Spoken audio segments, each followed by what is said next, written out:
Finishing your stable and taming a horse is the crowning moment for an advanced player in Grim Soul Survival. The horse allows you to have more inventory space, travel faster, travel to new locations, and eventually you will be able to fight while we're still on our horses. In this video, I'm going to tell you where to get each of the materials needed to finish your stables, how to tame a horse, and how to level it up. The easiest item on the list is the 5 ragged sacks. You can craft them very inexpensively from as early as level 3, and you can also find them from killing AI players. Candles and copper shards are the second easiest thing to find. They are in the chests of every zone in the game. If you need more candles and copper shards, then you are probably very new to the game and should spend most of your time farming the one skull zones. You will get tons of these 2 resources after farming those zones a few times. Cords and chains are similar in that they are common items, but they are much more difficult to find. The best way to get lots of cords and chains is to search the chest in the 3 skull zones. This is harder to do, but it should not be too difficult for an intermediate level player. If you are having trouble farming any of the zones, I have made a playlist full of tutorials on the most efficient way to farm each of the zones. I would strongly encourage you to check those out. I found my saddle in a 3 skull zone, but that was before the Forsaken Dungeon existed.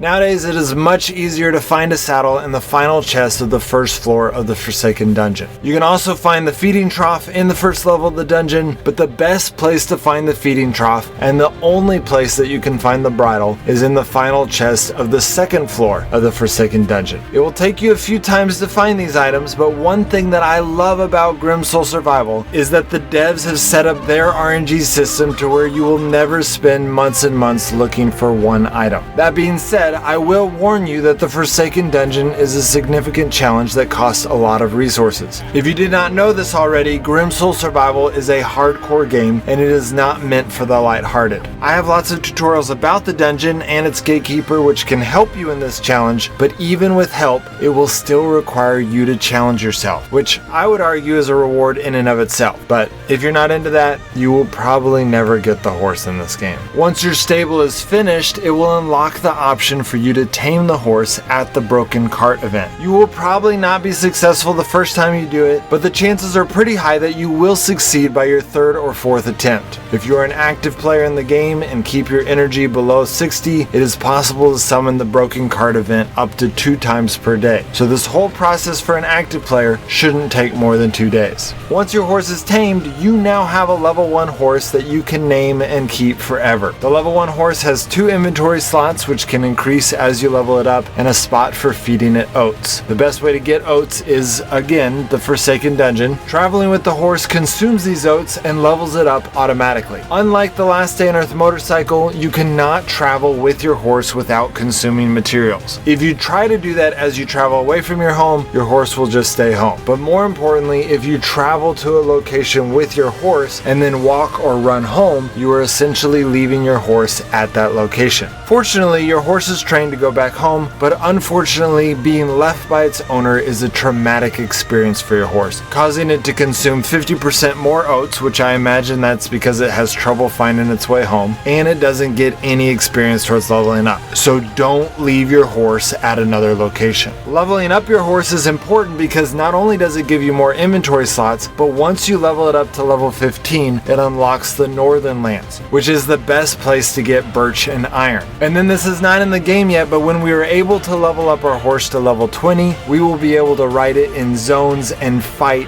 while riding it, which is gonna be awesome. Trust me, Last Stand Earth just came out with their update letting you ride motorcycles in zones, and it is a lot of fun. But Grim Soul Survival has plans to let us actually fight from our horse, which is gonna be really epic. Well, that's it guys, hope that helps. I'm gonna be farming for a lot of birch and iron over the next few days, trying to come up with the most efficient way to gather those resources, which is actually going to be a little tricky because I have to factor in the cost of oats since you need your horse to get to those new locations. So you can be on the lookout for those videos coming out. Alright guys, I'll see you next time.